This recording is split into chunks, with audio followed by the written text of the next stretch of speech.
Hi, everybody. My name's Eric.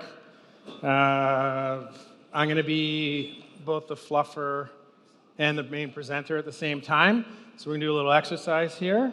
When I say I'm not your lawyer, you're going to say, I'm just going to say, I'm not your lawyer, right? So just to make that really clear so it's not legal or financial advice. I'm replacing the speaker who's supposed to be here, and unfortunately she couldn't make it. So before I start, I'm going to just say introduce our sponsor, which is the Proof of Stake Alliance, and it's basically a group of people that come together, a conglomerate of companies and businesses, law firms, VCs that come together in the United States, and they do one thing, which is they cover areas of regulatory, policy, and tax, and they do advocacy, education, and they empower. How do they empower? If you remember, your voice can be heard, it gets channeled up, and then they make presentations to people that matter, politicians, regulators, and so on. All over the world, at every meeting that we go to, all the regulators say the same thing, and all the politicians say the same thing. They say, if you send no one, nobody can hear you. So you have to send people with a message. They're not going to listen to 100 people. They're going to listen to 1 or 2 people. So you have to get into groups. This is what the Proof of Stake Alliance is. If you want to talk about it later, when I'm off stage, we can move on to that. So I was handed this topic, decoding U.S. regulations. And there's some problem areas. Okay, the first one is taxonomy. Taxonomy is a very fancy word for vocabulary, which is the words we use. Anybody know what SIGSW means?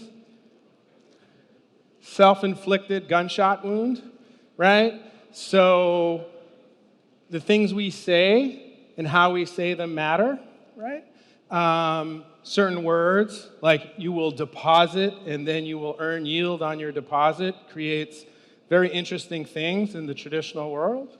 And I guess I'll give 2 examples here. The first example, just a simple one, it's not staking, is bond. Don't call something a bond if it's not a bond, right? If it's not a debt, if there's no debt created and so on. But when you use that type of terminology, people who are responsible for bonds get very interested in what you're doing, and they want to know about it, and then they start digging. Then it turns out you're not actually offering a bond. Therefore, you're doing what? You're defrauding people, claiming that it's a bond when in fact it's not a bond, right? So that's one example. The second example is a more recent one, and I was at a workshop table. It's a true example.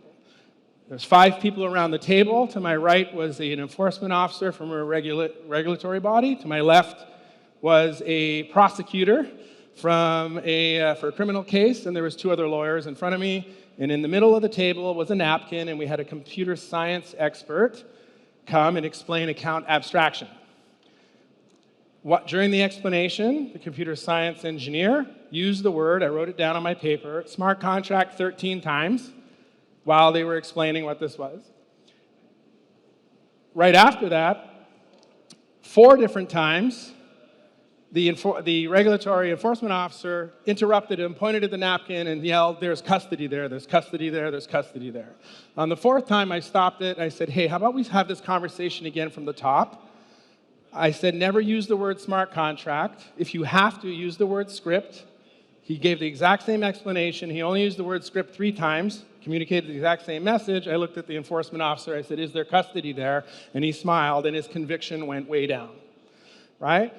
Contracts have been around for 1,000 or more years. The concept, it's ingrained in our culture. There's 2 parties to a contract, which means there's a counterparty somewhere the moment you start saying that. That's a computer science thing, that's fine. If you're talking to regulators or you're selling a product to the public, you have to use the common meaning of something.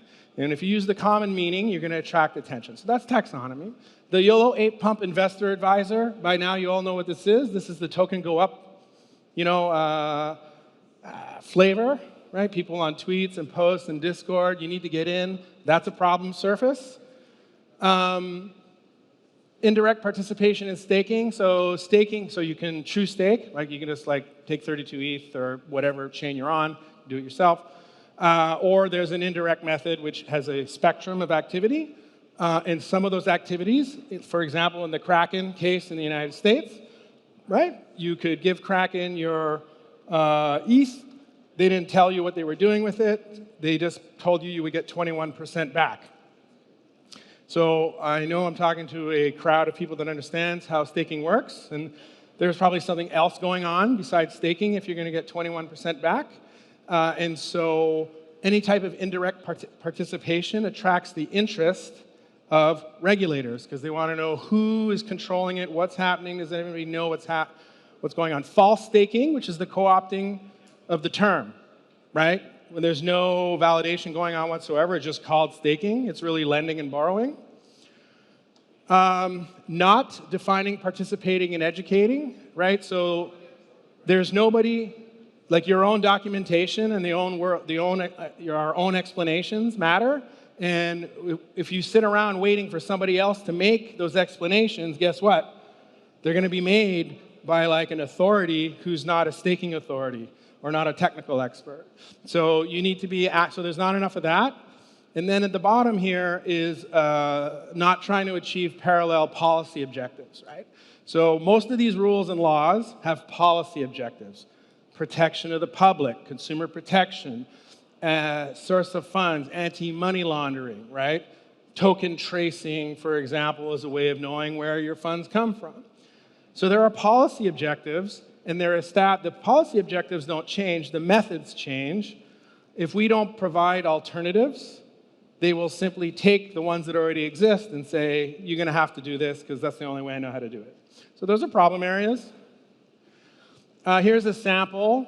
A yield rewards an investment, either in equity or debt. End of story. A staking reward remunerates the performance of a service that is necessary for the functioning of a blockchain network. Who do you think wrote the top thing? Crypto people, right? Who do you think did not write the bottom thing? Crypto people, right? So what you can do, they asked me what you can do. So Proof of Stake Alliance yesterday released on the 9th of November some industry principles for the United States because you say, well, how do you decode the rules? We have somebody else already looking at what the problem areas are, and they come up with 3 principles.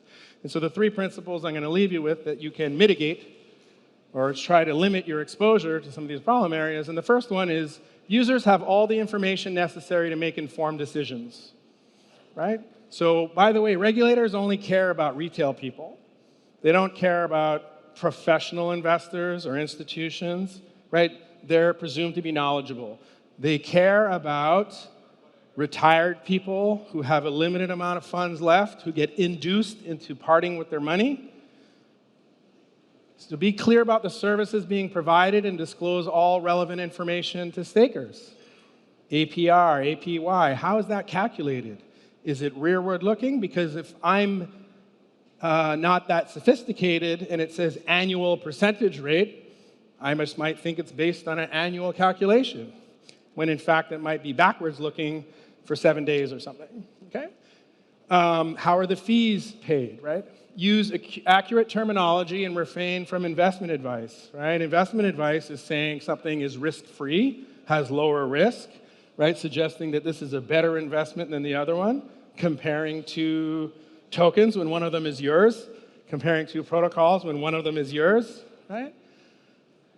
The second principle is users should control whether and how much of their assets to stake. That just means if I give you 10 tokens, that 10 tokens are staked. That I don't give you 10 tokens and you stake 9 of them, and with the 10th token, you do something that I don't know about, which has happened. Focus on providing access to the protocol and the ownership of staked assets. And the third principle, is service providers should have explicitly delineated responsibilities, right? So in traditional finance and investing products, you know, the custodian is separate from the broker, is separate from, they have it separated, delineate. One of the issues in crypto is sometimes those things are merged together.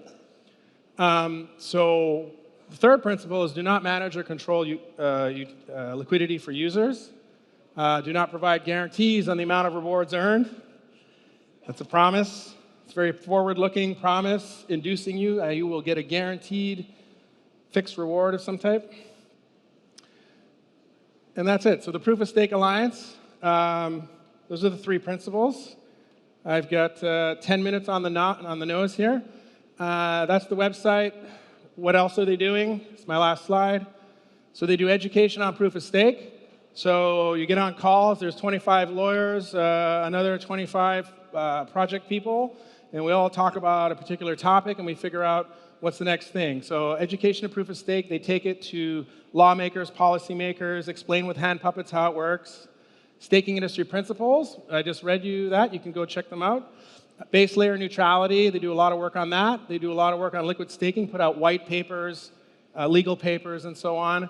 The next one coming is MEV, and in the US, they do a lot of work on taxation of staking rewards.